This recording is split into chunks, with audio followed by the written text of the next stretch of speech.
This week's podcast is sponsored by the Bowers & Wilkins 800 series Diamond range. This is not just another speaker range. Each new generation of 800 series Diamond is a landmark event for Bowers & Wilkins. This is the brand's benchmark, its icon, the most advanced range of loudspeakers its engineering team knows how to make.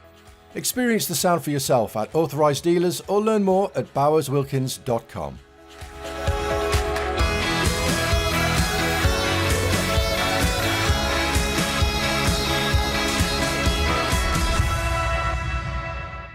Hello and welcome to the AV Phones podcast, streaming live once again on Wednesday, the 29th of September.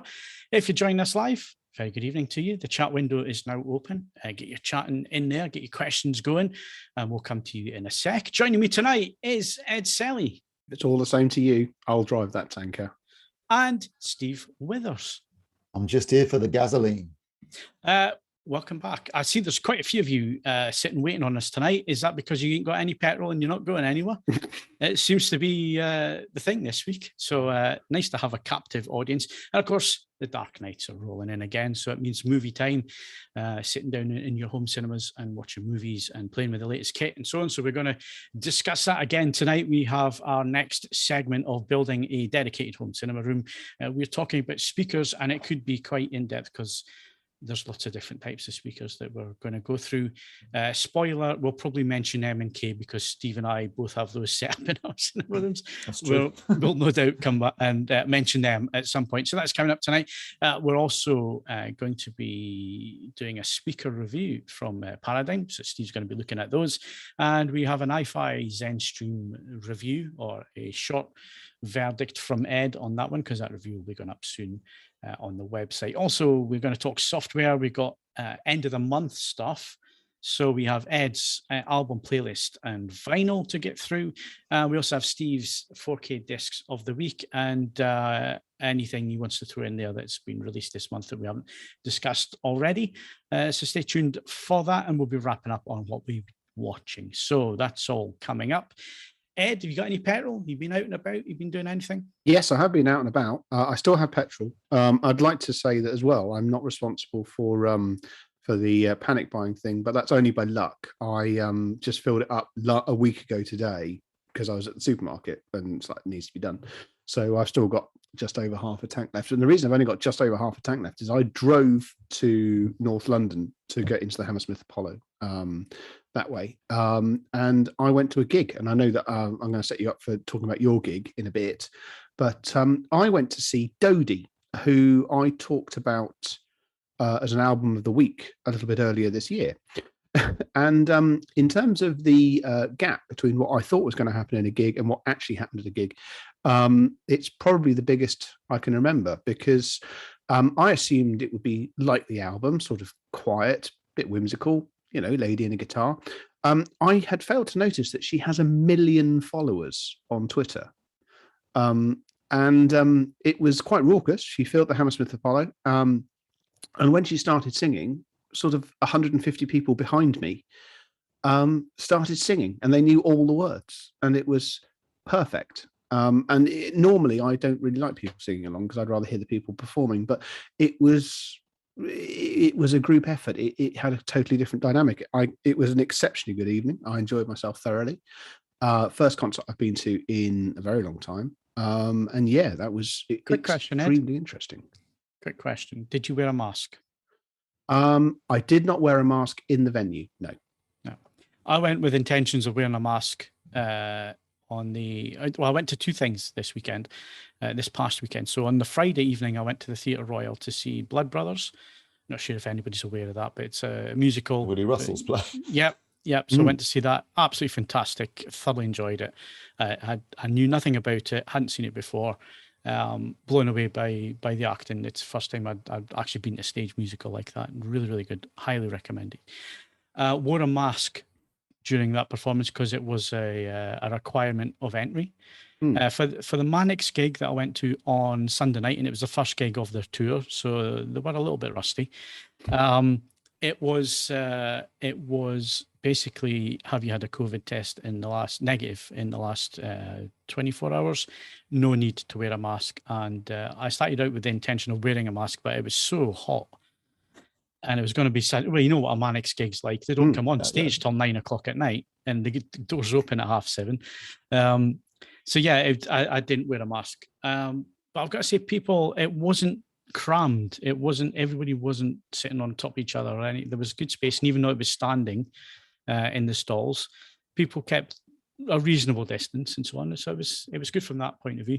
In terms of gig, I thought they were excellent. It was really good. I mean, good. I've seen the Manic umpteen times. They're absolutely spot on. They did a lot of really. Did it suffer from new album syndrome where they play a lot of tracks of the new album and you're not that familiar with it yet? So no, they only played 3 tracks off the new album. So the 2 singles that they've released so far and the opening title track from the album, they did those 3. And then they did a good mix of tracks from different albums in their back catalogue. So obviously they opened with Motorcycle Emptiness, get the place going. We had Tsunami,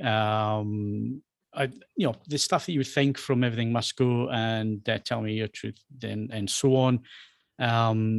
But they did some stuff I wasn't expecting as well. So some really old stuff. They've been going through the back catalogues and choosing tracks here and there. And I'm not going to spoil it for anybody that's going to go and see them, because I imagine they're going to stick pretty much to the same playlist. So I won't spoil it for people because it's quite funny when we were at the waiting to get into the Hammersmith Apollo. It's like you need to bring, obviously the NHS app brings up that QR code of COVID pass.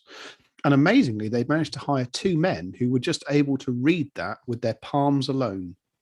So they just looked at it and just raised their hand, and then that was fine. And I mean, frankly, that's a talent. And I look forward to seeing what other barcodes they get to read via the power of their minds alone.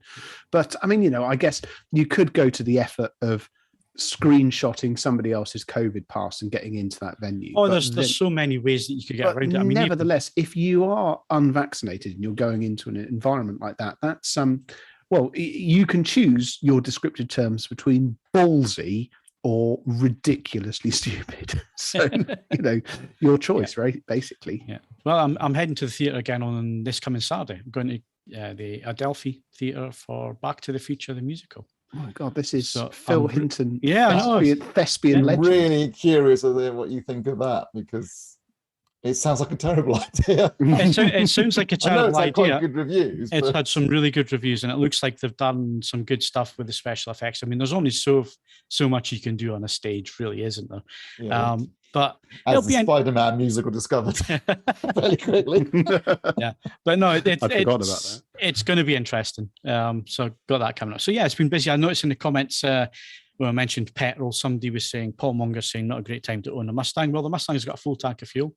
I have been using it over the last week. So yeah, it's not getting hammered every day. So if it was getting hammered every day, then no, it wouldn't be ideal. But it's a weekend car.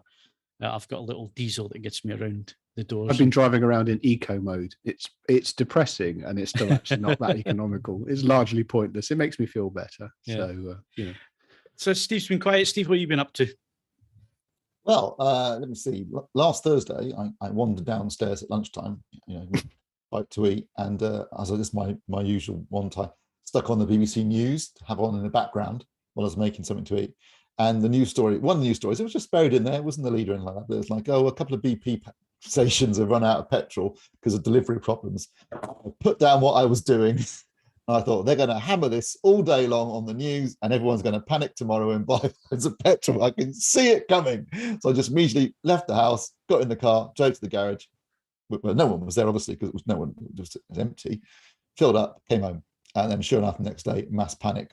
But you can just see. I know you can blame people are panicking, but if the news are going to make people panic. No, it's not. Do you know what? Even more so than that, the news stations that cause this problem by hammering a story to people start to panic. But you knew what was coming. Well, no, to be fair, Steve, we're also coming off the back of there being of 18 months where we have at points run out of all sorts of different things, and where we've had announcements. We're running out of a lot more before the end of the year. I can tell you that. I'm well aware of that.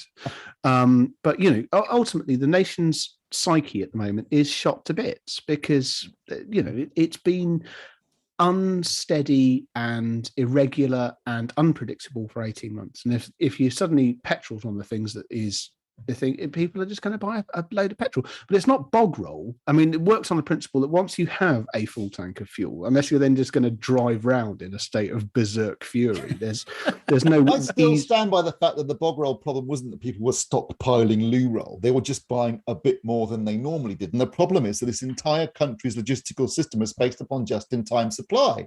So any tiny change to people's behaviour fucks the whole thing up, basically. And everything's suddenly out, they run out of stuff. It's because that's the way we built our entire society, is based on just-in-time delivery. And between COVID and Brexit, that's going to fall apart pretty quick. Welcome to the AV Forum's political broadcast this evening, brought to you by, that's what we've been up to. After filling up my tank. Yeah. So I'm now good for well, I've got to drive a hybrid, so it wasn't really an issue, but I just thought I'd just preempt the situation. Not that I was going anywhere. Well, I was thinking you never go anywhere. Yeah, you don't go anywhere, Steve. You've bought 6 months worth of petrol. I'd rather have a full tank no, it's fair enough. than to not have a full tank and then be stuck in a queue with it. Because like on Sunday, I picked up some pork pies from the local garage from my dad, and all the pumps were empty. That had been drained. So. Was there a man with a shotgun on the roof telling you to be on your way? What I did see a large Swedish man wearing a hockey mask and a jockstrap, but I don't think it was a good sign. Did they give you safe passage through the wasteland? What a puny plan! Anyway, I do need petrol for another reason, because what I've been doing over the last few days is dogging. Dogging. No, that would require getting in the car and going somewhere, wouldn't it? The car park, I think. I was catching up on the Daniel Craig Bond films, because I bought them on 4K disc about a year and a half ago in anticipation of it coming out at the cinema, and then obviously COVID hit. But I'm going to see No Time to Die tomorrow, which will be the first time I've been to the cinema in 20 months. Since January 2020, when I saw 1917. Will you be masking up? Do you have to? Don't know. I'm not sitting in a cinema for 2 hours. It's nearly 3 hours long, that film. I think you have to wear one to get in, but you can take it off once you're sat down. I'm not bothered. I'm vaxxed up. Sod it. Vaxxed up and booked for my booster, actually. So there you go. Because I'm over 50. Well over. No, apart from going to the European Cup final, I haven't been to a public anything. Since 2003. January 2020. So it'll be a bit of I'll have to drive down to, one of the reasons why I do need petrol is I've got to drive down to Cardiff, because I'm seeing it in IMAX, and that the only IMAX screen within anywhere near me is Cardiff. So right, that's what I'm doing. Okay, good stuff. That's what we're all up to. That's what we're all been doing. Current competitions. What can we win, Ed? Okay, you can win Studio Ghibli's Earwig and the Witch on Blu-ray, Acorn's release of Shudder's The Power on Blu-ray, Studio Canal's 4K restoration of The Servant on Blu-ray, Monster Hunter on 4K, Shudder's Terrified and Beelzebub on Blu-ray, Studio Canal's 4K restoration of Mr. Klein on Blu-ray, HBO's Mayor of Easttown on Blu-ray, Hitman's Wife's Bodyguard on 4K, Criterion September titles on Blu-ray, and The Conjuring, The Devil Made Me Do It on Blu-ray. Head over to avforums.com/competitions to enter. All competitions are open to eligible AV Forums members resident in the UK. We've got some previous winners as well. David M won a copy of The Father on Blu-ray. Krusty the Dog, he was a clown, not a dog, but Krusty the Dog won the Movies Podcast exclusive Space 2-pack, including The Right Stuff and Moon on Blu-ray. That's a good prize. Barnaby Jones won a copy of A Promising Young Woman on Blu-ray, and Blupatros won A Quiet Place 2 4K survival kit.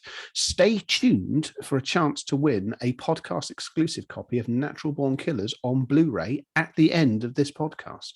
Okie dokie. So congratulations. Said Beelzebub. You pronounced it Beelzebub. I was thinking it sounds like some strange French dish involving beef. Right, okay. Can we make a mental note of this? You're reading the bloody competitions next time. Yeah. No, I just love the way your pronunciation is just. I just pronounce words in a way that no one ever has in the history of the world. You're on the left, are you? Okay. Yeah. So it's only going to get worse from here. So all right. Well, we better quickly move on, and it's hardware next. If you'd like to support the AV Forums podcast on a regular basis, then why not become a patron? Head over to patreon.com/AV Forums to sign up. You can also make a one-off donation through the Super Chat or via streamlabs.com/AV Forums. All donations help us to improve the website and the podcasts. Thank you to all our supporters. So, as promised, we're moving on to hardware. We've got quite a bit to get through this evening. Speaker-based tonight, because we have a review coming up in just a sec from Steve. We're also going to discuss speakers for our dedicated home cinema build, and it is for a dedicated room. So just bear that in mind. But if you have any questions you want to ask, get your questions in now if you're watching live. You can do that with the chat window. It's nice and easy. Just punch your question in there, and we'll try and get round to them on the subjects of speakers. But Steve, you've been looking at some paradigms, or paradigms, as some people call them. Founder 70 LCR. So I haven't heard of these. So, I mean, Paradigm, we have seen their speakers previously. I reviewed their Persona range, which is their flagship speaker range and is eye-wateringly expensive and the size of your car, to be honest, Phil.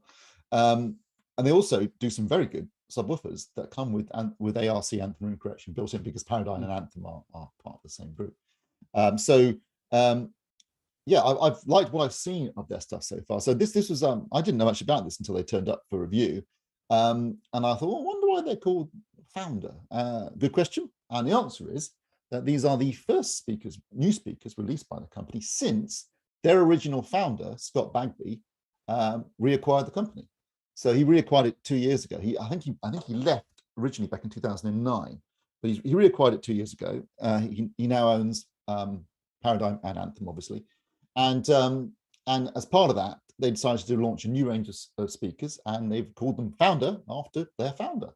So the speaker range is interesting because it's kind of a combination of things. There's three floor standers. The 120H, which is actually hybrid active speaker. There's the 100F and the 80F. And then there's a large, and I mean very large, center speaker, which is the 90C, which is designed to partner with the floor standers if you decide to go that way.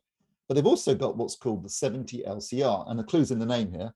The 70 LCR is designed to be used as a front channel speaker, left and right. It can be used vertically, or it can be put horizontally and used as a center speaker, a compact center speaker if you want. You could also use them as the surrounds and the rears as well if you like. I would suggest, if you are thinking of doing that, put all three at the front vertically so that they tonally match. Because although they are identical, although you could have two vertical and one horizontal in the middle, and they are the same speaker, obviously, it will sound slightly different because it is orientated. I mean, I know they've designed them not to sound too different if you do that, but I can tell you from trying it out that it does sound slightly different. I mean, let's be honest, I mean, you could put the same speaker vertically all around the room, and just because of where it's in the room, it will sound slightly different anyway. But as much as you can keep them tonally balanced and identical, the better. And we'll come back to this actually in a minute when we start talking about speakers in home cinemas. So that's the LCR, the 70 LCR. So interesting little addition. And there's also a 40B, which is essentially a stand mount speaker. That in the case of this review, I had 3 LCRs and 2 40Bs. So I use those obviously for the surround. Now you could use the LCR as surround speakers, like I said, but the 40B does use the same drivers and tweeters anyway. So it is, again, voice and tonally very similar to the LCR. So it does make for quite a cohesive system. Now, whilst these aren't as expensive as the Personas, they still aren't exactly cheap. I'll just stick with the ones I'm reviewing rather than the whole range. But the 70 LCR, that's £1,699.99 per speaker, and the 40Bs are £1,199.99 per speaker. So if you ran the system I'm talking about, which is 3 at the front, 2 at the rear, you're looking at £7,500. So I mean, that's price-wise, that's what, in the same kind of ballpark as if you were using, say, the MKs. So it's a kind of a similar. Well, the 150s, if you're going any higher than if you had a system made up of 150s and 150 Ts for the surrounds, you'd be looking at that kind of price. Yeah, be a bit the same. And obviously, this system, they sent me 5 speakers, so I used it with my own MK subs. But if you were putting a speaker system together yourself, like I said at the beginning, it'd be wise to look at the Paradigm subs, because I think they match nicely, and they are really good subwoofers too. They have some pedigree in the area. Yeah, no, I mean, this new range, I mean, again, obviously because they call it the Founder range because it's named after their founder, they really have tried to make them as, to really go for it in terms of what they've crammed into them. So they've used a lot of tech that they've developed for the Personas, and they've ported it down to this range. So they use what they call their ALMAC, which is, I think, aluminium, magnesium, and ceramic dome tweeter. And what's the OSW, which stands for, what's it stand for? No, it's not. Oh yeah, oblate. I don't know if I can even pronounce it. Oblate spherical waveguide. They've also got their Carbon X bass driver, and on the LCRs, the tweeter is mounted in the middle of the mid bass driver. So that uses what they call dual sync continuous flux motor, which allows them to combine two magnet structures together without interfering with one another. The Cascade fusion bracing. In other words, it's very. I'll tell you what, they are bloody well made. It didn't look compared to the Personas. They don't look big because they aren't that big. It's a fairly compact speaker, even the LCR. But it weighs a lot. You think, okay, they've put some serious build quality into this. They've got dual binding posts at the rear, so if you're into bi-wiring and bi-amping, you can do that. And they have black magnetic fabric grills. And interestingly, and it's something I didn't actually notice at first, but then I said, oh, that makes sense. On the LCRs, there's no logo or name on the fabric grills. So right. Okay. Whether you put it horizontally or vertically, it's not going to look weird. Yeah. Which kind of makes sense when I think about it. Well, some manufacturers have magnetic badges that you can move. Yes, or you could do that. I've seen that done as well. Yeah, I've seen rotary badges from people that don't trust magnets as well. They are beautifully finished, I have to say, with a choice of walnut, black walnut, midnight cherry, or piano black gloss finishes. And they do look. I mean, they don't look. Look, the LCR in particular doesn't look like it's not going to win any design awards, but it's beautifully made. It's beautifully finished. It's chock full of really high tech, proprietary tech on the part of Paradigm, and they sound fantastic. I mean, they really are a really sensitive and really neutral sounding speaker, which is exactly what you want from a speaker designed to be used within a home cinema, as opposed to just you could use them for stereo as well, obviously, and I think if you're more interested in music, you'd be looking at the floor standards. But for a home cinema system, they really do work well in terms of they deliver a nice, tonally balanced, cohesive system.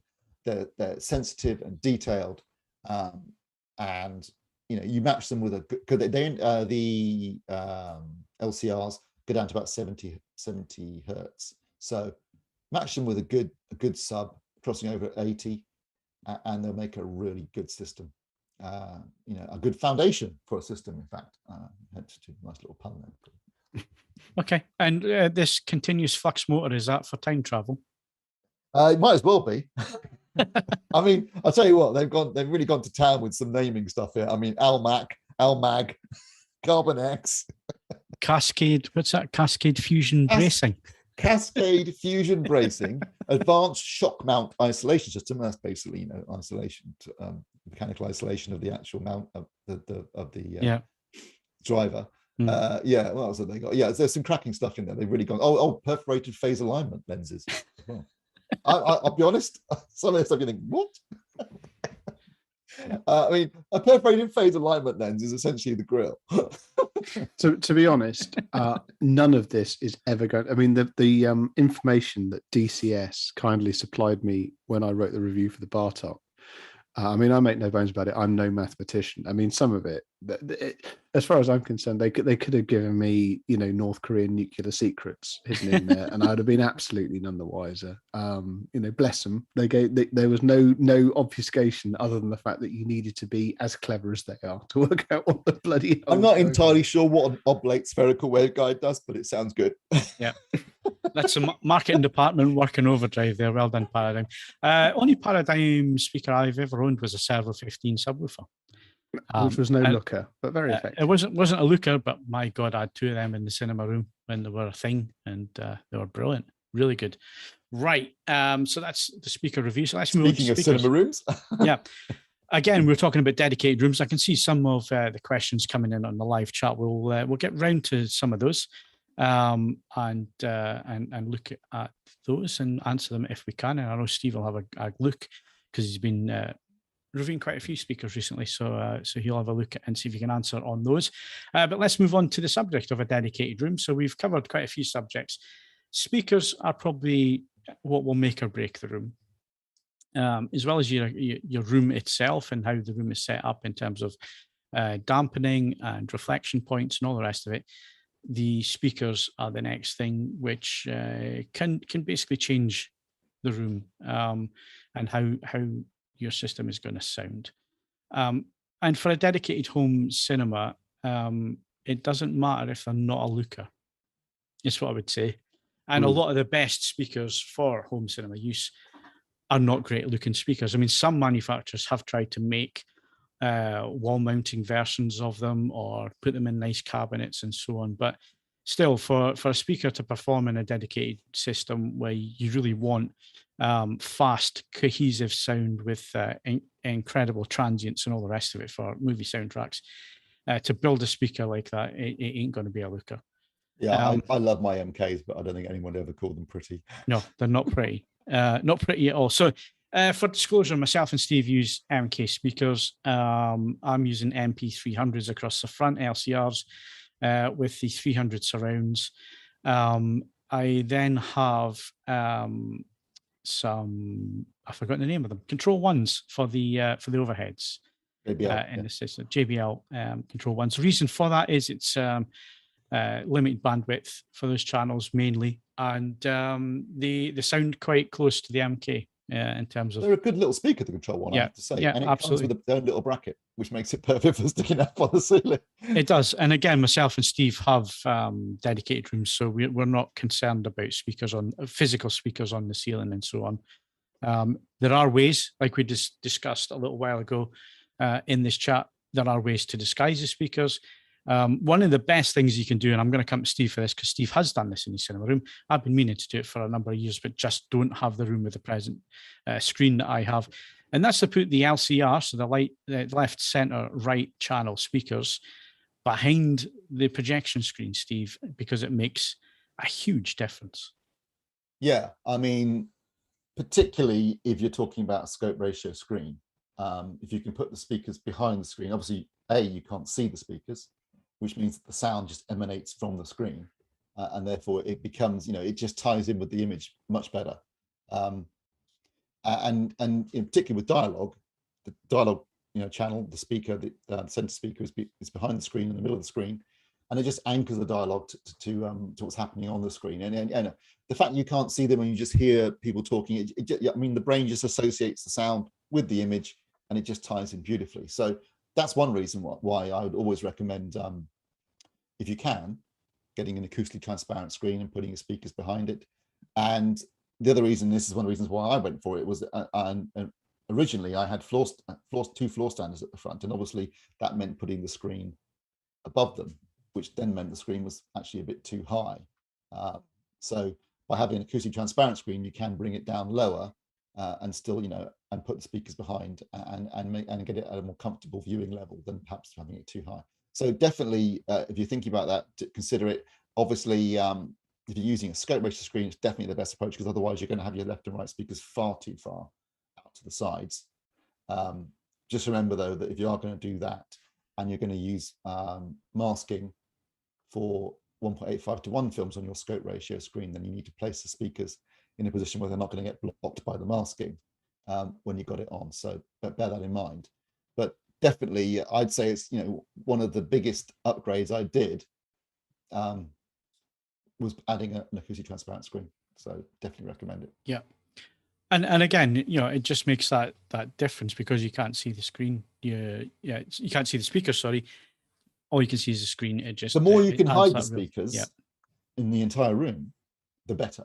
Because not seeing the speakers is always, maybe, it just becomes a more immersive experience, because the audio's there, the sound is there in the room, but you're not necessarily aware of where it's actually originating because you can't see the source. And if it's a good mix, if you've got the system set up well and it's nice and balanced, and you've EQ'd it nicely, it's a good soundtrack with a really nice, a nice immersive soundtrack. It will just immerse you in the sound, and you won't be thinking about where the speakers are or where the sound's coming from. So if you can do that, great. Although that usually means you're going to be looking at in walls if you're trying to hide something inside of maybe a baffle wall or something like that. So so I'm using the MP, which is the on wall or the designed to be on wall MK speaker. Steve, you've got the full box, haven't you? The 150s. Yeah, I've got the S150s at the front, so 3 of those at the front, which are basically just black cubes. And then at the sides and rears, I've got the S150T, so those are the tripole surround speakers, and they're designed to be hung on the wall, ideally, because they work best against a wall. In fact, I noticed because my side left is against the wall, but my side right, because there's a bookcase in the way, isn't quite against the wall. And when I run an EQ system and look at the graphs, I can see that the right one isn't performing as well as the left one because it isn't where it's actually supposed to be, which is against the wall. So yes, when buying speakers, any speaker, and I'm sure Ed back this up, do a little bit of research, read the manual, and work out where they perform best, because speakers are designed to do different things and be placed in different parts of the room. Some near a wall, some a bit away from the wall, some against the wall, some in the wall, obviously. So you need to make sure when you're placing your speakers around the room that you're putting them in a position where they're going to perform at their best. Yeah, it's a conceit to just go, I'll EQ it out. Because no. You've got, yes, we have a lot of EQ processing available now, but if you're able to physically correct the issue in the first place, so you're just putting less emphasis on correction, it's always going to end up working. A well-designed room is what you should be aiming for. Design the more you do at the design stage, the less you have to do at the end. The less you need to EQ at the end. And although they are good, powerful systems, if you're asking it to do a lot, then it can't. It can't work magic. It's not a miracle worker. Do things properly, set it up properly, think your problems through, design in for them, and you should be okay when it comes to the final thing. So there are different types of speakers. You kind of touched on it in your review, Steve, that ideally for home cinema, you need a tonal balance between all the speakers. And if you can, you want the same volume.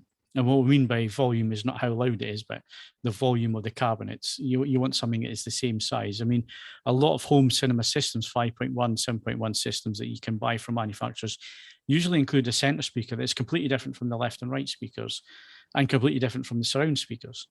In terms of volume, in terms of how much air they move and so on. And that does change the timbre of the sound. So when we're looking at home cinema, Steve, we're looking at 3 identical speakers across the front for your left, center, and right. You want the same size of cabinet, the same drivers, and so on. Then when you move to the surrounds, obviously you have to compromise. You could use the same as your LCRs, but in most modern designs, you are going to go for certainly if you go for MK, you're going to go for tripole, which have their advantages because again, you're putting it against the wall and it's directing the sound in such a way that it's going to blend better with the front speakers. Because what you can't do in the home and what they do in commercial cinema is they have the first surround speaker not that far away from the left and right speakers, and then move them back around the room and then back onto the back wall of the auditorium. You can't do that in the home. So you will find that depending on the type of speaker, you may have gaps between your left and right speakers and your left and right surrounds. What a tripole or dipole speaker will do is it fills in that gap. Right? It gives you that immersiveness. It gives you this spherical or you know what I'm talking, that sphere of sound on the horizontal plane, which is what you're looking for. We're not talking about downward firing speakers just yet or Atmos speakers. We're talking about the horizontal plane. And that's making sure that all the speakers as well are at the correct heights. So there's lots of white papers out there. We could discuss this all night, but basically, if you go to Dolby, Dolby.com, if you go to DTS, if you go to Oro, 3D, and so on, they all have their own white papers where they give you, and THX as well. THX is a good site, or used to be a good resource to go to. I haven't been to the THX site for a while. It may have changed. But if you go to those websites, they will have white papers that you can download in PDF format, and they will give you an idea of their best practice in terms of where they would suggest that you put your speakers. But Steve, you've also done I'm forgetting the name of the training now, Home Alliance or Home Acoustics? HAA, Home Acoustics. Yeah, so you did that training a few years ago. I did the THX version of that. So in terms of that, what advice would you be giving people? My general advice is, so you've already mentioned the front 3 speakers, ideally you want them to be exactly the same. And that's another reason why having an acoustic transparent screen is quite handy, because you can have 3 vertical speakers behind them without having to worry about having a horizontal center speaker. So 3 identical speakers at the front, and then 2 at the side. So we're talking 7 channel, normal 7 channel system here. You'd have 2, I would say 2 side speakers should be just to the rear of the listening position. So if you just behind you and to the sides, and then obviously 2 at the rear. I mean, ideally you'd want to be equidistant from all the speakers, but that's unlikely to be the case for most people. You tend to be sat a bit further back, so you're not going to be equidistant, but that's one of the reasons why you have EQ later, is to sort out that particular issue. But I mean, if you look at some of the DTS specs, I'll talk about, ideally you'd have it circle around the sweet spot and the speakers would be on that circle. No, that's just come up on the image. But that's unlikely to be the case for most people. So just slightly to the rear and to the sides of you, and then 2 behind you. I would have the 2 at the rear lined up with the front left and rights. So 2 rear left and right lined up with the front left and rights. And all of them should be at ear level when they're sat down, ideally. Again, this is going to vary depending on your room and where you can put things, etc. But if you can do that. Phil, any additions there? No, I would agree with most of that. When it comes to the side surrounds, there are varying opinions on that. Again, work it to what works best for you and your environment. But again, these are best practice recommendations if you go to Dolby or DTS, and it's a good starting point for you then to start experimenting a little bit. I like my surrounds, side surrounds, to be just above ear level and level with me. I prefer that when I set my systems up. Some people like them at ear level. Some people like them a little bit higher above their head. Again, there's no right or wrong to this. There's recommendations and there's angles that you can work to. And again, you'll get all this from the white papers from the different groups like THX and Dolby and so on, where they give you angles and stuff to work. And as long as you're within that sphere and you're working the speaker as it's designed to work, then you shouldn't run into any major issues. Yeah, looking at some of those images that Stuart's just put up, I mean, the rear speakers in the bottom image look about right to me, but like you say, Phil, you can explain, it hasn't got to be exactly that. These are all just guidelines. One thing I think people will think about, unless you're using exactly the same speakers for the entire system and they're direct firing speakers, the chances are you'll be using some form of surround speaker for the sides and rears. And then it comes down to, do you go for bipole, dipole, tripole? Yeah. What's your poison, basically? What's your poison? So I guess it depends on what speakers you're looking at, because for example, we've got M and Ks and they use a tripole design, which means that they have a direct firing driver and then one forward and one rear firing driver. Yeah.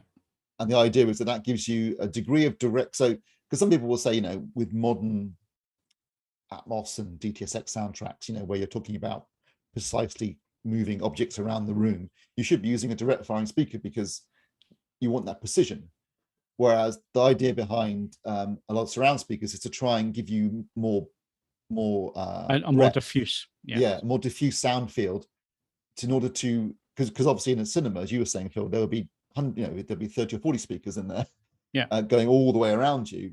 Whereas in a home, you might have only 2 or possibly 4 surround speakers for the whole room. So the idea is to give you a more diffuse sound field that feels like it's more spread out and more immersive. And that was certainly the case when you're talking about an old, a standard 5.1 soundtrack or even a 7.1 soundtrack. With modern soundtracks, you might say, well, you want, but I think MK's solution is quite a good one, because you get both the direct sound for the precision, but also a more diffuse effect as well, to give you the best of both worlds. But you could also go for a dipole or a bipole. Ed, do you want to chip in and explain what the difference is?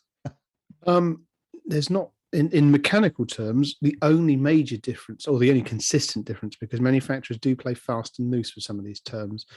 A dipole, both of the sides, be that one driver or 2 drivers, are in phase with each other. A bipole, one side is out of phase with the other. There are pros and cons to both arguments. If you are phase sensitive, and regrettably, some people don't find out that they're phase sensitive until they buy speakers like this. Some people will simply be driven to distraction by bipoles, because you're just, something is which you can't put your finger on is not right. So do pay attention to things like that.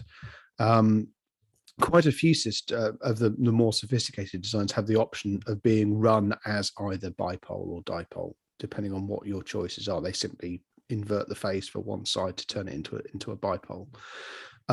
So, again, go with what suits.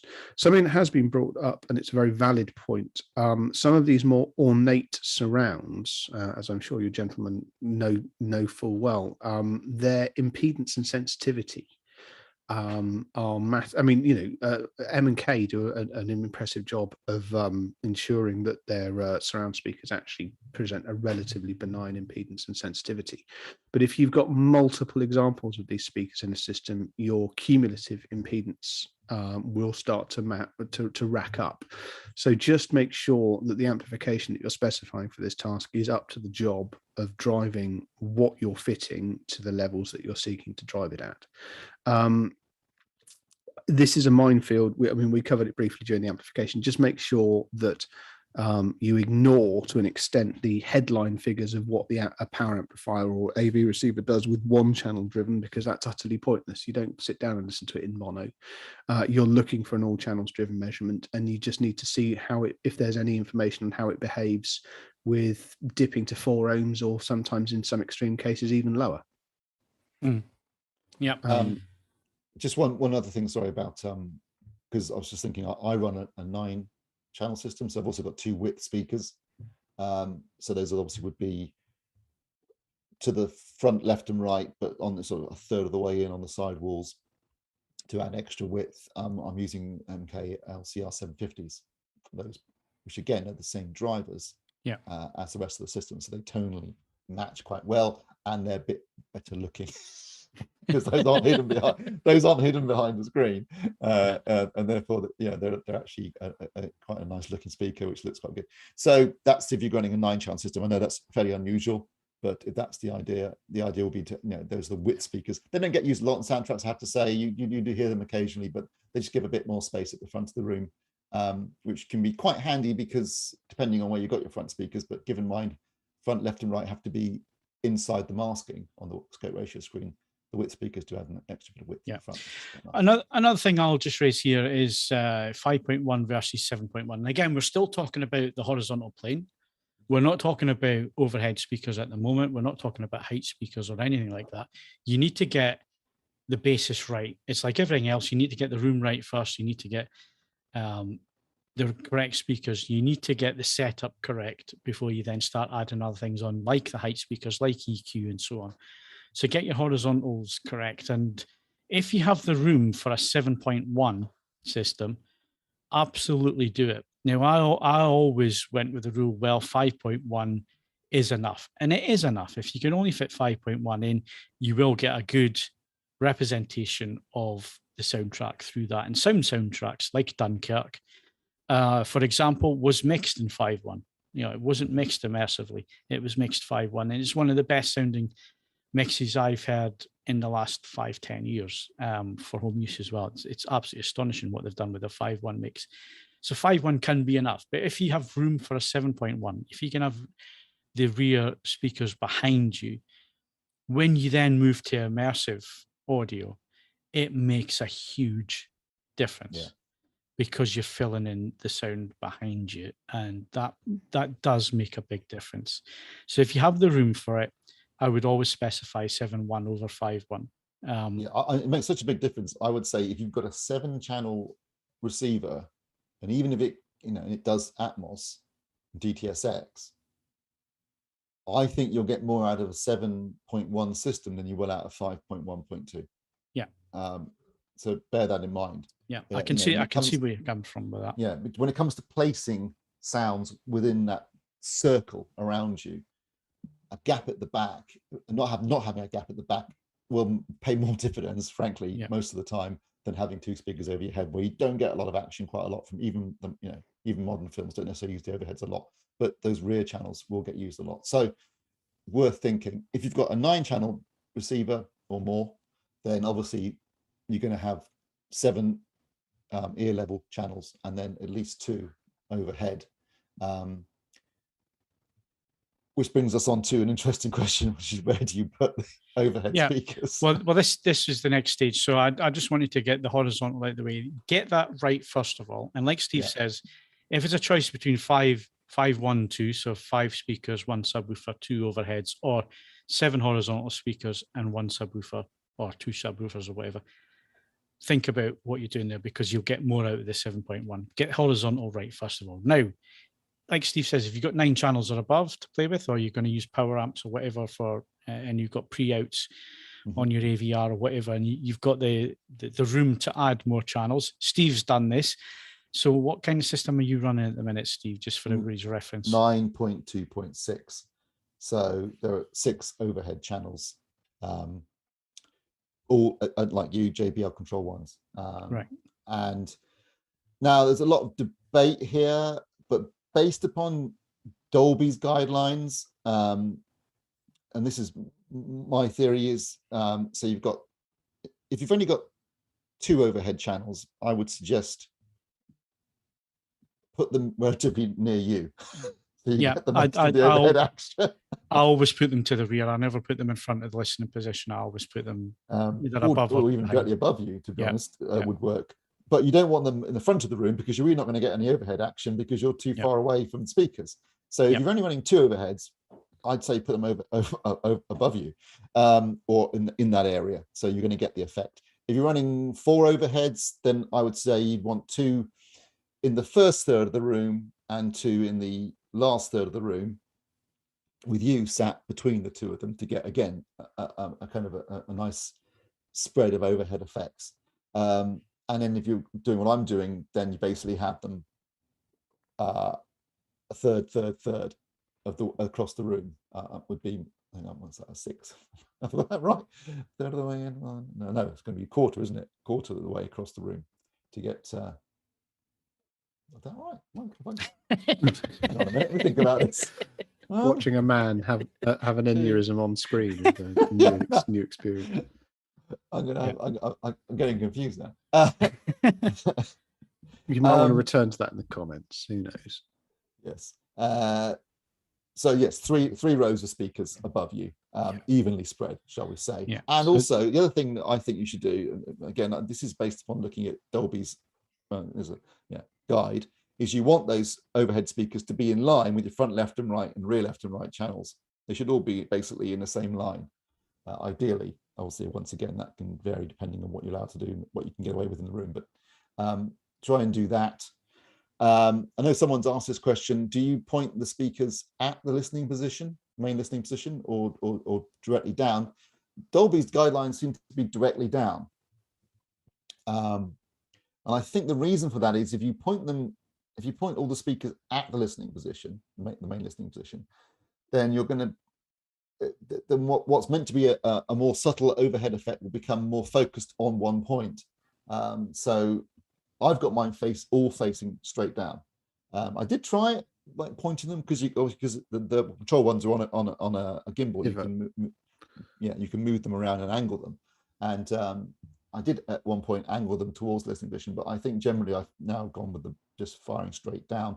I know if you've got in-ceiling speakers, they often have tweeters that you can actually angle as well. So again, you can experiment with that. Try it out, see what you think. You know, you might think that sounds better. But based upon Dolby's guidelines, that they seem to say point straight down. Yeah. Or where do yours point, Phil? Straight down? Straight down. And because I just use two to the rear, they're actually sitting right above me, just a little bit spaced out, you know, so like you say, probably a third in from the side walls, and then about a third distance from the rear wall. So more or less above me for those two. And that seems to work best for me with that setup.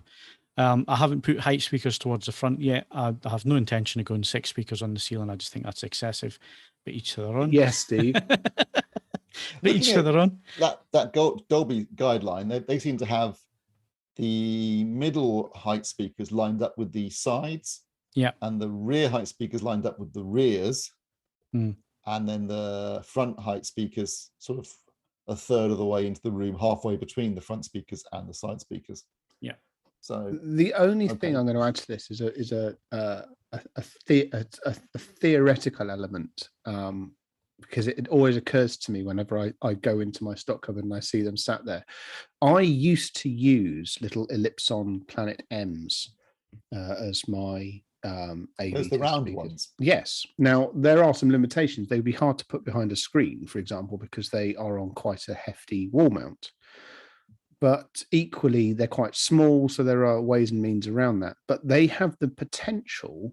I mean, as I say, I had 5 identical ones all the way around, but they also have a ball ceiling mount.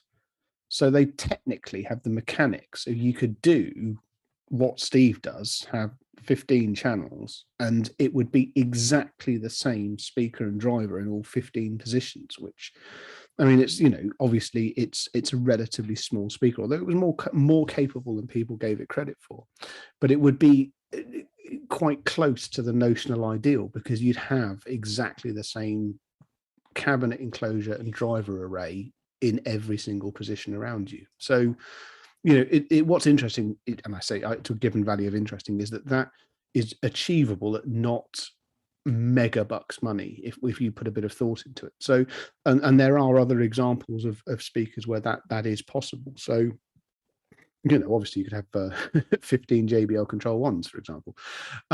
So, I mean, you know, I've actually been in a cinema where they did that. It was a small boutique cinema, and they were using Control 1s all over the place. Well, the thing is, I mean, again, when I mean, obviously the Ellipson actually has, you know, an aesthetic value, and it was designed to be used when seen. But if you are removing the aesthetic value from this, there are a number of pro audio designs which, you know, in theory would allow for you to have absolute driver consistency across every single audio position. And that could, I mean, what I can't tell you based on, I have no personal experience of what sort of efficiency or what level of effectiveness that might garner over a more polyglot collection of drivers.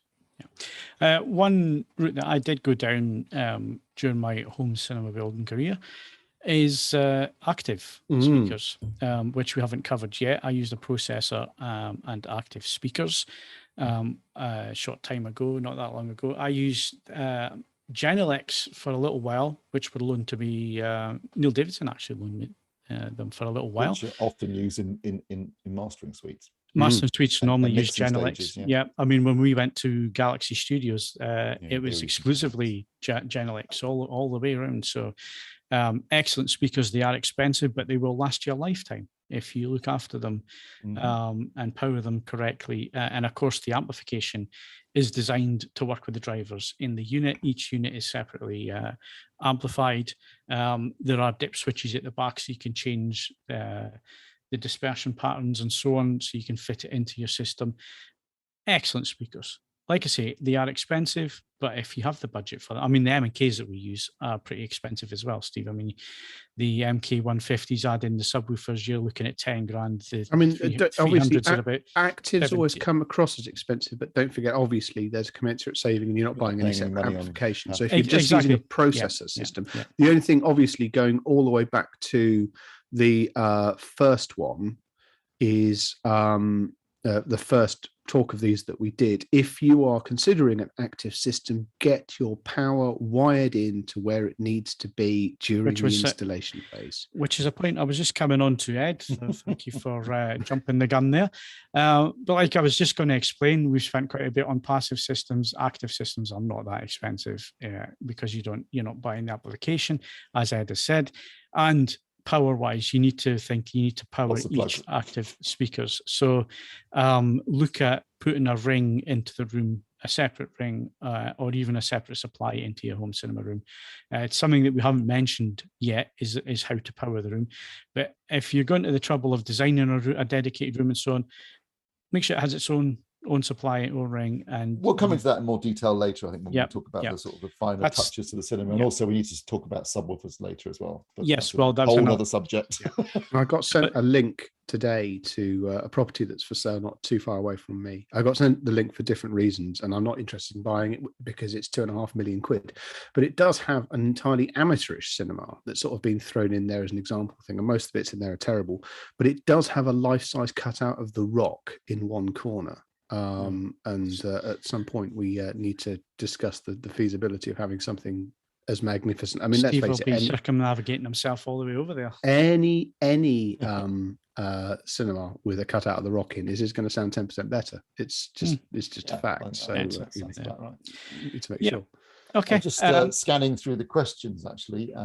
So Jimbo 7881's talking about it's got a vaulted ceiling. I think I've already answered this question for you, Jimbo, because I did say that ideally I would have the overheads in line with your front, left, and right. So based upon your comment there, go wide enough to stay in line with the fronts would be my suggestion. So a bit lower, and also the lower they are, the more you're going to get the effect of the overhead action. If you've got your speakers way up on top of a vaulted ceiling, you might not be able to hear them very well. We discussed whether they should point at the MLP or not. Depends on who you ask. Dolby will say no. DTS, I think, say yes. But mine and Phil's all face straight down. So that's our opinion. What else have we got? Stevie DR asked, any Atmos upfires coming in 2022 that are aesthetically nice and not wedge-shaped monstrosities? Weren't those focals that you reviewed? They weren't very wedge-shaped, were they? They built their upfire into a very neat. I mean, it's a flat I'll tell you, the one I loved was Def Tech.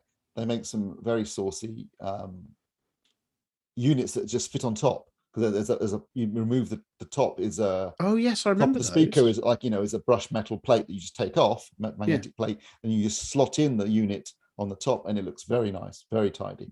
And the amplification, the connection runs down through the speaker, and you can wire it up at the bottom as well when you've got them attached. So they really had thought that through in a way that a lot of other manufacturers, unfortunately, you're right. A lot of these Atmos units are just basically these modules are really not good looking. Let's see anything else. There was one. I can do 11 channels, but 2 of our pre-outs down on 3600. What ones would I be best putting to the extra 2 channels on pre-out if I upgraded to from 5.14 to 7.14? Presumably the fronts. If you go to the effort of putting an external power amplifier in, if you've got the option of shunting front left and front right out, get that onto the separate and on power. demo, I know you can do that because you definitely can on demos. So yes, use the best amplification for your front, left, and right. And that's an interesting point. When always make sure that your best speakers are at the front of the room, because no matter how immersive a soundtrack is, most of the action takes place around the screen. So you want, and also the music as well is a key part. So you want your front 3 channels, your front soundstage has got to be spot on, because that's really where a lot of the action is going to be happening. Which is why we're saying use 3 of the same, because the majority of the action is actually in the center speaker. And if your center speaker is different to your left and right speaker, you'll hear it. You'll hear every it day. Yeah. So if you can make them all the same across the front, and those are the best speakers, that's the way to go. Right, I think we've covered everything we need to cover. Obviously, we're not covering subwoofers this evening because that is a subject all on its own. We're going to do that in the coming weeks because it's the movies podcast next week. So it might be the week after that or later next month, but we are coming on to that. We're hoping to round up the dedicated room before the end of the year. So if you're building as we fall along or so on, it's like those installments you see advertised. The first one's only £2.99, but then there's an extra 584 of them at £22 each. Yeah, exactly. So we will be coming on to other things, but if there's anything that you think we've missed out on the speakers, get it into the live chat. If you're not listening live, if you're listening a little bit later in the week, maybe you're commuting to work when you listen and so on, but you still want to ask us questions, you can do that. You can send an email to podcast@avforums.com and we will answer them in the next following podcast. Someone's just asked us, how do we rate Miller and Kreiser speakers? Have you not been listening for the last hour? Every day for them is torment. They've got them in and they just, hate them. Absolutely hate them. No, if you have the budget, highly recommended. They're fantastic speakers. Yeah, Don't really get a question good. about it. Yeah, absolutely. Right. I think So Stuart's trying to tell us something. we're moving on from that. But like I say, if you've got questions and so on, get them in to us and we will get them answered. Oh, if we can. Right, moving on. Ed's going to quickly tell us about the iFi or IFI. It is iFi, isn't it? I think they prefer iFi Yeah. or IFI, one or the other. If he's not what they're searching for. No. So iFi Zen is a streaming device. Tell us about it. Yes, this is quite an interesting piece of kit. I'm going to be very brief because the review is very comprehensive and we are over time. But effectively, it's a streamer, but it's not a full streamer. It is the front end. It's able to access your network audio. It's able to do Tidal Connect and AirPlay. It will soon be able to do Chromecast. But instead of having its own decoding on board and outputting via analog, it only has digital outputs, a USB and a coaxial digital output. The idea being that if you have bought one of the many amplifiers I've reviewed over the last couple of years that have a wave of digital inputs on the back, or indeed you've got an AV receiver with bloody hundreds of the damn things, you don't need to double up on the decoding. You simply attach this and it essentially turns it in, it turns all of those things into a streamer. We've looked at a couple of things like this before. The main difference with the iFi is that, one, it's rather better featured with features like AirPlay and so on and so forth. It also has its own app. It's not a parasite unit. So it's perfectly capable of being controlled via iFi's own, actually very capable app. If you're a Tidal user, it's got Tidal Connect. You never need to use anything else. And this means that once you've got past setting it up, it's just quite a bit slicker than things like the SOTM, which I've reviewed in the past that I use. I love it, but it's not exactly a beginner's piece of kit. This is a very clever piece of kit. It's the most expensive member of the Zen family. It's £400, so quite a lot more than many of the other Zen devices. But nevertheless, I'll cover all of this is covered off in the review, including the times, because there were times where I had weird things happen, although I then point out that firmware updates have already managed to knock most of them on the head. It's a very, very clever piece of kit. And basically what it means is if you've got an amplifier with digital inputs, it will turn it into an all-in-one system. And what's more, it will turn it into an all-in-one system that's really very, very good and very effective. Someone has pointed out this Zen seems to have divided reviewers. They are absolutely right. Now, one, if you rushed your review and you didn't imply any of the firmware updates, I think that will probably have an effect on these things. And there's always a desire to be the first. I'm as guilty of it as anyone else. The other thing is it's never going to be as simple as a completely standalone unit. If you're using USB, you've got to get it talking to your USB device. So there is more involvement getting it going. But once you have got it going, I found it to be pretty bulletproof. And I like the concept of being able to turn many of the great amplifiers that we've looked at over the last couple of years, the Rotel X5, Cambridge Audio Edge A, at more sensible prices, that £1,000 Rotel, the A14 Mark II that I looked at comparatively recently, Cyrus i7XR, I also tested it with that. It turns all of those into very capable all-in-one systems. The review will be going live shortly, as I understand it. If you have any questions, the product is still here. I'll do my best to answer them. But no, I'm enthused by it. It's not the absolute no-brainer that some of the other Zen products are, because they are literally best in class. This one is in a much smaller class and it's a bit more specialized. Nevertheless, it could be exactly what you're looking for. Okay, review's going live tomorrow if you're listening. Oh, there you go. So there you go. it shall be up if you're listening a little bit later on, by the time you listen to the podcast. Right. We need to wrap up on hardware. So we'll be back with software in a second. If you enjoy the podcast on YouTube, then please like and subscribe. If you're listening to the audio version, then please leave us a rating on your podcast app.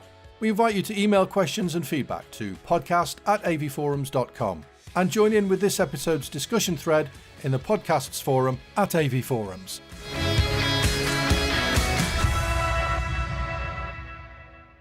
Ed, what's your album of the week? This is both album of the week and vinyl release of the month. Kill two birds with one stone. I'm a bit annoyed that Withers has buggered off because I was hoping that he might have an opinion on this. But this is the fourth album by Public Service Broadcasting. Public Service Broadcasting have been around for over a decade now. I'm going to use the word carefully because it has some awful connotations, but they effectively make concept albums. Each album has a central theme. The first one was about the construct of public service broadcasting. The second chronicled the space race between the Soviets and the Americans in the 50s and 60s. The third was about the Welsh coal mining industry and was much better than that sounds. This one is about Berlin, specifically mainly Berlin in the Weimar area, which again doesn't necessarily sound that exciting, but I bloody love this album. It is recognizably public service broadcasting. If you like what they've done before, it's still recognizably one of theirs. A clever use of samples, a nice blend of real instruments and electronics, but it channels so many other great artists. There's a spot of orchestral maneuvers in the dark to this one. There's craft work. There's even elements of it which are more Vangelis Blade Runner era than anything else. It's a cracking listen. It's on all the major streaming services. I have already bought the vinyl, so I'm saying this from a position of actually, I'm not asking you to gamble on my behalf. There you go. There it is, playing. It's a nice pressing. Sounds excellent. You get a lovely big colourful booklet with it as well. You can buy it in that weird ochre colour, or you can have a black one if that is your fancy. I have really, really enjoyed listening to it, and I can't wait to go and see them again live because they are one of the very best live bands that I've seen in the 21st century. Steve, have you listened to this yet? Yeah, no. You haven't? No. All right, fine. Okay. Well, that was anticlimactic, wasn't it? Sorry. Nevertheless, I think I think it's well worth 42 minutes of your time. Really very, very good indeed. So that is both album and vinyl release of the month. Playlist, I need to make sure that I actually get the name of this right. I found this by accident a few days ago, and I actually remember Oral Wilderness, it's called. Yes, Oral Wilderness. Now, Tidal, I've criticised Tidal for not doing very good. AURAL, not ORAL. Yes.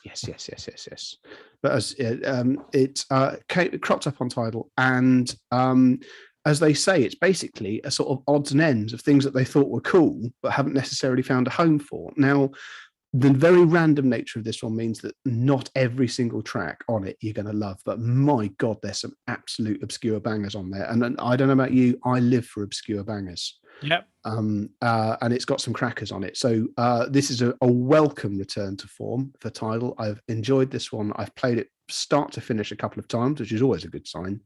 And it's a genuinely good one. It's sufficiently good, Phil, that I've actually saved it and I got it squirreled away as an offline playlist, which is a rare thing indeed. Yeah, I'll give it a listen tomorrow. I haven't had time today to. I promise I'll listen to Bright Magic tomorrow as well. Excellent. There we go. So those are my music recommendations. They are simple, but hopefully you'll find something there which appeals. Yeah. Speaking of music, I was delighted that the news broke today that along with they've been doing a various box sets of Bowie's entire back catalogue from 67, all the way through to the most recent one was announced, which goes from I think 92 to. I think it's 91 to 2002. I think something like that. I thought it was 92 to 2001. That could have been. I was looking at it. It's 350 quid, Steve. That's for the LP version. The CD version is 90 quid. But it's not a lot in there that you don't already have. But what is in there that is previously wasn't released is Toy, which was an album he recorded with the intention of releasing it quickly, but this record company wouldn't release it. He then reworked it into Heathen, but yeah, they're releasing that as part of that box set, but also on his birthday next year, they're releasing a 3-disc version of Toy with all the recordings that were made. So that's quite exciting if you're a Bowie fan. Yeah. Somebody picked up on a comment who was listening to the podcast last week, Steve, that you said that one of the Mannix concerts was the best concert you'd ever been to. But as a Bowie fan, is that correct? Yes, the best concert I've ever been to was the Mannix in 1992 at the London Astoria. Brilliant. I have thoroughly enjoyed Bowie at Glastonbury was amazing. I was glad to be there. I saw Bowie with Tin Machine. Unfortunately, it was Tin Machine, but it was at the Brixton Academy, and I was literally next to the stage, and I was within a thrown cigarette distance of Bowie. Deaf as a post at the end of that. It was brilliant. To be mere feet from Bowie is amazing. And I also saw him on the Sound and Vision tour as well in 1990, which I enjoyed as well. I thought it was a great show. But the best gig I've ever been to in terms of just concert experience was the Mannix at the Astoria in 92. All right. Okay, good stuff. Right, let's move on to some film stuff. Let's move on to 4K. It is the end of the month. I know you got a couple of discs you want to talk about, but obviously we can round up. I didn't actually think of my disc of the month because I forgot it was the end of the month. This month's really shot by. So I'll have to. Did Dune come out this month? I think it was. I think it was at the beginning of the month, so that'll be my choice. But there hasn't been a lot out this month. It's been a pretty quiet month. And so there was some stuff out last week, and then this week, the end of last week, we had A Clockwork Orange and F9: The Fast Saga. So I watched F9 last night, and even I'm starting to think it's getting a bit silly. Really? Only now? It misses The Rock for a start. It's not the same without him, but. I mean, it's so ridiculous that they actually start commenting on how ridiculous it is in the film. Looks great though. Looks and sounds great. But so they're literally jumping a shark really through the basis. force. Yeah. Well, I mean, they go into space at one point in diving suits. Yeah, I mean, they're in space in old school diving suits with the big metal helmets and stuff, and they've even got tears in the diving suit, and they're taping out with gaffer tape, and then commenting on how insane this is, and you're like, yeah, okay, but it's just, I mean, it's so ridiculous. It was always ridiculous, but it managed to stay just the right side of completely ridiculous. Now it's gone way past that. I mean, the only thing they haven't done so far is literally jump a shark, which I'm sure they'll do in the next one. And then the other one is A Clockwork Orange, which masterpiece, absolute masterpiece. Yes, it's an interesting film. It's not exactly a fun watch. No, it's not a fun watch, but in terms of filmmaking, in terms of the art and everything else, don't expect it to look. It's the best it's ever looked, no question about that. But obviously, it was shot. It was never shot to look pretty. No. This isn't like 2001 where he's using 70mm cameras and every shot's locked off and beautifully framed. This is much more handheld, much more gritty, but there's no question, and it's 1.66 to 1 aspect ratio, which was the way he framed it. But it looks the best it's ever looked. So definitely, if you're a fan of that film, you want to get. If you're a Kubrick fan as well, you have to have this in your collection. It's one that it has so many memorable scenes for probably the wrong reasons, and it's been parodied for forever, really. I think Simpsons probably did the best parody of it, one of the Halloween specials. But yeah, cracking film. And the video for the Universal by Blur was a parody. Yes. I think in Kubrick has been well served on 4K, because let me think. Spartacus is on 4K. Mm-hmm. Dr. Strangelove's on 4K, 2001's on 4K, Clockwork Orange, The Shining, and Full Metal Jacket. So that only leaves, what does that leave? Barry Lyndon or whatever. Well, Barry Lyndon's had a 4K restoration, because I've got the Criterion release on Blu-ray, which is based on the 4K restoration. That I'd love to see in 4K, because that was a film where he did shoot it, like an oil painting. So that would be amazing. Eyes Wide Shut was my friend a friend of mine saw it before I did it at the cinema when it came out in 99. And I said, what's it like? And he went, I'll give you a short review, eyes wide shit. Yeah, well, he's right there. That was so Eyes Wide Shut, Barry Lyndon. I think that's it from the 70s and 90s. And then before that, I guess Lolita and blimey, there's not much left that hasn't been put out.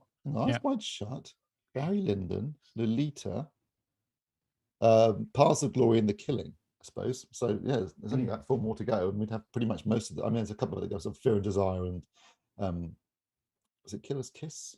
Yeah, early stuff. But yeah, so he's well served. We're at least halfway there in terms of Kubrick on 4K. Yeah, Carrie Hall saying Clockwork Orange is rubbish. Yeah, it's divisive.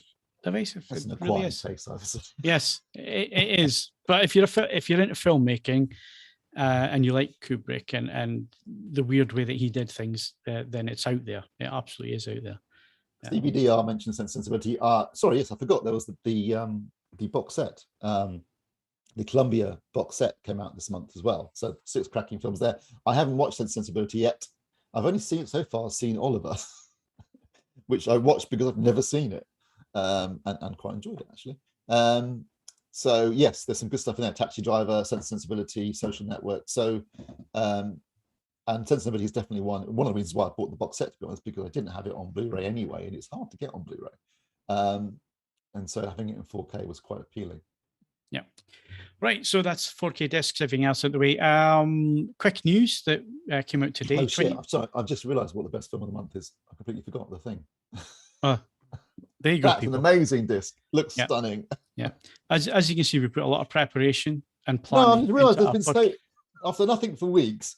There's a ton of stuff that came out in the last 2 weeks, and I've been bombarded with discs, and I just overload. Well, you were saying that there wasn't that many releases, but you said last week that you had 18 odd discs. Yeah, no, I've just realised. I said there wasn't anything for ages, and then suddenly there's been a whole load. And I had about 18 discs last week, and I just can't remember anything anymore. The Thing, absolutely gobsmackingly good. 4K transfer, and one of my favourite films. Yeah. So obviously, it is. It's an absolute class. I'm going to be picking that up as well. Right. So news-wise, we got a release date for the Book of Boba Fett coming to Disney Plus, 29th of December. So right at the end of the year. They did say it was coming this year, but right at the end of the year. So I'm not sure what we'll make of that, but looking forward to it. And there was a new trailer for Stranger Things 4. Did you catch it, Steve? Have you seen it yet? I haven't, although I'm starting to feel Stranger Things. Yeah, that was so 2016, wasn't it? It was a bit. The kids are like 46 now. Well, you say that. I watched the first 2 episodes again the other night, trying to get somebody into the series, and it was weird seeing the kids because they were so young. Yeah, maybe they were kids back then. Yeah, exactly. It's we're only 3 seasons in, but they're young adults now. So the trailer looked interesting because it's going off on a slightly different tangent, I think. So it should be. I'm going to watch it anyway. This has to be the last one, right? They can't do any more after this. Yeah, I mean, they'll be putting their pensions before they. It has to be the last one. But yeah, it's been great up to now. So I'm looking forward to that. Right, what have we been watching just to round up? So I'll go first. Much to my surprise, I've been watching Strictly and Bake Off. Vigil, still haven't seen the last episode. I'm going to watch that because I watched all the others. I may as well finish it off. I'm not saying it's great, but I will watch it. You've started, so you finished Magnuson style. Exactly. I've been watching Fever Pitch into episode 4 now. So that's the story behind the Premier League. Really interesting. Covers a lot of the history, how the league got started and all the difficulties and stuff as things progressed with that. So it's been interesting. It gets into some of the history with the players as well, which has been quite interesting in terms of the silly, ridiculous amounts of money that they were being paid and gambling habits and all that kind of thing. So yeah, it's been interesting. So I've been watching that as well, and the new season of QI is on as well. So yeah, that's what I've been watching. Right, Steve, what have you been saying? Well, obviously, as we were talking about last week, Foundation, we started on Friday. I'd say one thing: Apple have spent a shit ton of money on this series. It's easily one of the most beautiful pieces of television I've ever seen in my life. Well, not just television. I mean, you could chuck cinema in there too. It looks It looks incredible. I mean, the effects, the production values, the money that's thrown at the screen it's better than most movies. It's staggering. You think like, I mean, because I know people have been saying that a lot recently. Oh, TV looks as good as films, but no, usually it doesn't. This does. This looks insane. So do you agree with Tom? Yes, I do. I know plenty of people don't. At the moment, it looks magnificent, but I mean, as I say, but this word for word is what I said about the first couple of, at least the first half of the first season of Game of Thrones. It looks fantastic, but I wasn't blown away. I mean, you know, Jared Harris is about the most charismatic thing on screen, and he's not being terribly charismatic. There's already some intriguing deviations from the books that I wait to see how that's going to unravel. But it looks magnificent, and I can forgive it quite a lot, as Tom points out. The first episode was pretty close to the first.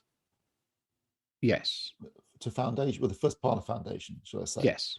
As you pointed out, given the nature of the narrative structure of those books, it's going to be tricky to adapt them, just because there's huge time jumps. And they're not doing that by the looks of it. So I guess what they're doing is adapting the spirit of the novels. They're adapting the idea. Something that's, adapting the idea to something that's more narratively coherent for a TV series, which, you know, fair enough. I mean, and if they keep up in terms of the visuals, I'll be happy. No, Because there's a lot to be. in As I Atmos say, if they don't 4K cheat it out, Dolby Vision, it looked staggering, absolutely staggering. You know, and it's I've not. never seen television like that. I think it's very important to say that I don't. I mean, Tom wasn't necessarily effusive in praise for it, but it's not bad. It started at a relatively relaxed pace with some issues that it will probably need to get around to addressing in an episode or two. And if it does, then all is well with the world, and we'll see. And where we go from I am there. thoroughly enjoying Lee Pace as one of the emperors. He's entertaining. So yeah, that's. I mean, I've been watching that too. And as I say, I forgive it almost. I mean, we were having a conversation about it's one of those things where everyone has a different view of how certain things should look. I don't think they've done a bad job with Tranta. I don't think it's quite. I think, ironically, what Asimov was looking for was even more built up and dystopian than what they've actually gone for. But that's actually a softening of approach over time. But no, as I say, it looks magnificent, and I want to love it. I may yet end up doing so. We'll see how we go.